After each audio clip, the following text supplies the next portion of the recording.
Shalom, selamat pagi Bapak Ibu sekalian serta saudara-saudari yang terkasih dalam nama Tuhan kita Yesus Kristus. Di pagi hari ini saya akan menyampaikan firman Tuhan sebagai bekal dan penyemangat hidup kita yang tertulis di 1 Tesalonika pasalnya yang kelima ayat yang ke-23. Saya akan bacakan ke tengah-tengah kita. Demikian firman Tuhan. Semoga Allah damai sejahtera menguduskan kamu seluruhnya, dan semoga roh, jiwa, dan tubuhmu terpelihara sempurna dengan tak bercacat pada kedatangan Yesus Kristus Tuhan kita. Demikian firman Tuhan.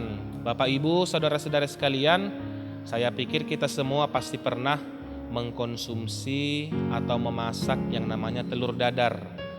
Telur dadar ini biasanya dibuat dari 3 telur atau 4 telur. Kita katakan kalau misalnya kita mau memasak telur dadar, kita sudah memasukkan 4 telur ke dalam satu wadah, tetapi di telur yang kelima tahu-tahu ternyata telurnya busuk dan sudah tercampur. Apakah telur dadar itu layak untuk dikonsumsi?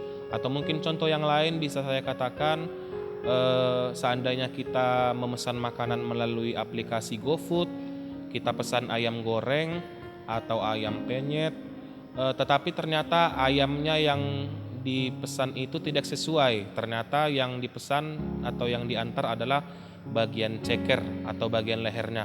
Apakah itu juga bisa untuk dimakan sementara kita yang pesan itu bagian paha atau dada? Atau mungkin satu lagi contohnya adalah tentang belanja online shop. Kita pesan barang, sesuatu barang yang kita beli, tapi ternyata 1 hari dipakai sudah rusak. Apakah itu layak dipakai? Seperti itu. Itu mungkin beberapa contoh tentang kelayakan sesuatu barang.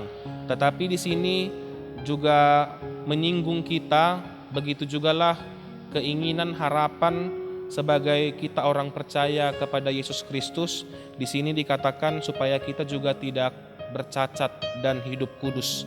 Semoga Allah damai sejahtera menguduskan kamu seluruhnya, dan semoga roh, jiwa, dan tubuhmu terpelihara sempurna dengan tak bercacat pada kedatangan Yesus Kristus Tuhan kita.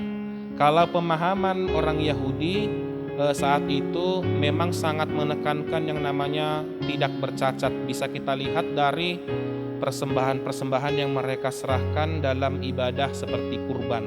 Kita bisa lihat bahwa itu pasti akan dicek, diperiksa, layakkah, sempurnakah atau bercacat. Kita mungkin masih ingat tentang cerita Kain dan Habel yang ternyata di situ persembahannya tidak pas atau tidak baik, sehingga tidak diterima. Kemudian kalau dibandingkan dengan kita orang Kristen, kita juga terkadang mau seperti itu.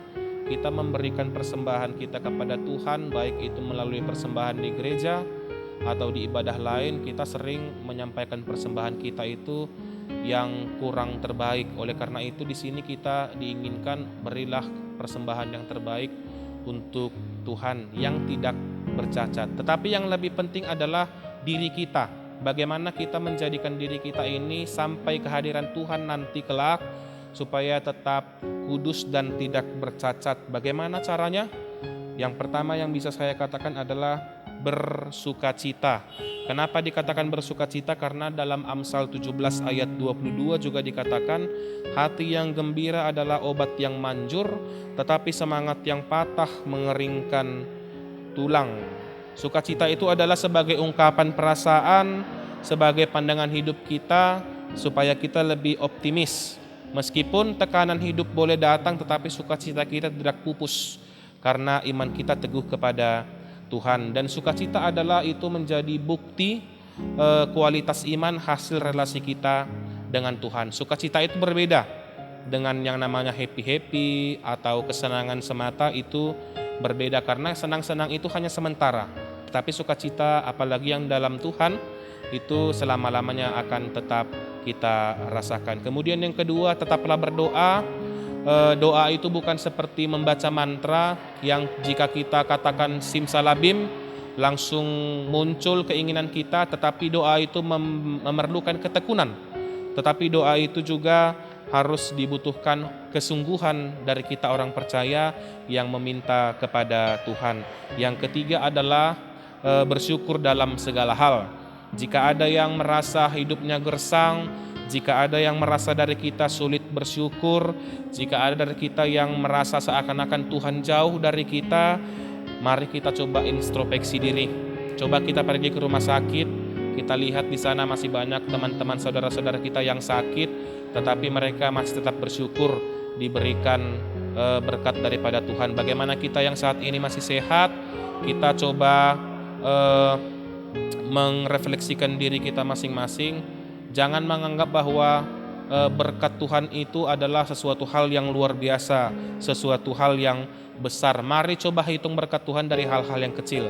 Kita diberi nafas kehidupan saja, kita juga diberi kesehatan, itu sudah merupakan karunia yang luar biasa daripada Tuhan. Oleh karena itu Bapak Ibu sekalian, marilah kita menjaga hati kita, diri kita, jiwa kita, siapapun di sekitar kita, supaya tetap kudus dan tidak bercacat sampai kedatangan Tuhan nanti kelak menghadap kita, Tuhan menghampiri kita di kehidupan yang selanjutnya. Tuhan memberkati Bapak Ibu semua di setiap aktivitas. Semoga diberikan kekuatan dan sukacita senantiasa bisa melakukan aktivitas kita di dalam berkat daripada Tuhan. Shalom, Tuhan Yesus memberkati.